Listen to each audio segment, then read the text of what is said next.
যুক্তরাষ্ট্র ও ইসরায়েলের সাথে চরম উত্তেজনার পারদ যখন তুঙ্গে, ঠিক তখনই এক নজিরবিহীন সামরিক প্রস্তুতিতে মেতে উঠেছে ইরান। কোনো পেশাদার সেনাবাহিনী নয়, এবার খোদ দেশের সাধারণ জনগণকে দেয়া হচ্ছে অস্ত্র প্রশিক্ষণ। তেহরানের দাবি, দেশ রক্ষায় ইতিমধ্যেই ৩ কোটিরও বেশি নাগরিক নাম লিখিয়েছেন এই প্রতিরোধ যুদ্ধে। কিন্তু কেন এই গণসশস্ত্রকরণের পথ বাছল ইরান? সাধারণ মানুষের এই অংশগ্রহণ কি শুধুই দেশপ্রেম, নাকি এর পেছনে রয়েছে গভীর কোনো সামরিক কৌশল?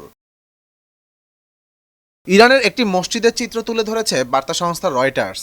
সেখানে দেখা যায় অস্ত্র পরিচালনার কৌশল রপ্ত করছেন দেশটির সাধারণ মানুষ। তবে এই দৃশ্য কেবল একটি মসজিদের নয়, দেশটির বিভিন্ন শহরের মসজিদে চলছে এই কার্যক্রম। কোথাও অস্ত্র চালনা, কোথাও আবার দলগত মহড়ায় অংশ নিতে দেখা গেছে নারী ও তরুণদের।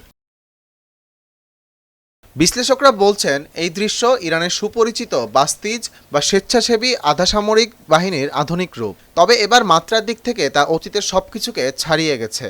৩ কোটি মানুষকে সম্পৃক্ত করার এই দাবি মূলত ওয়াশিংটন ও তেল আবিবকে তেহরানের দেয়া একটি মনস্তাত্ত্বিক বার্তা।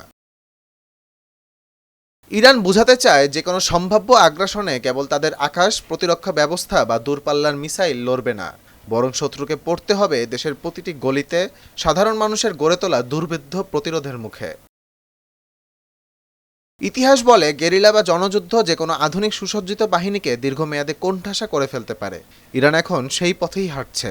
তবে ৩ কোটি সাধারণ নাগরিকের হাতে এই অস্ত্রের দীক্ষা মধ্যপ্রাচ্যের ভূ রাজনীতিকে শান্তির দিকে নিয়ে যাবে, নাকি এক অন্তহীন সংঘাতের দিকে ঠেলে দেবে, তা সময়ই বলে দেবে।